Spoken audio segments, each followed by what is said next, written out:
এক নেকি দিয়া জান্নাতে যাবে। কয় নেকি দিয়া? একটা নেকি দিয়া জান্নাতে যাবে এই উম্মত। অন্য উম্মতের কথা জানি না আমি, এই উম্মত এক নেকি দিয়া জান্নাতে যাবে। নবীর একটা আদর্শের কারণে জান্নাতে যাবে। সিরত মানি আদর্শ, আর এটা আমরা কদমে কদমে মুহতাজ।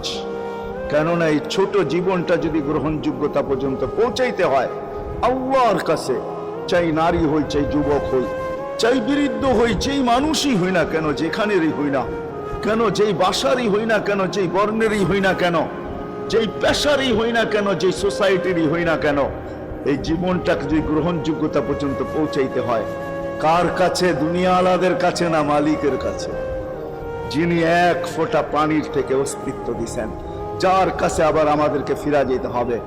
পালানোর কোনো সুযোগ নাই। এই জন্যই কোরআন আমাদেরকে বুঝায় আইনাল মাফার। আল্লাহ বলতেছে কোথায় ভাগবে তুমি, বলো কোথায় ভাগবে?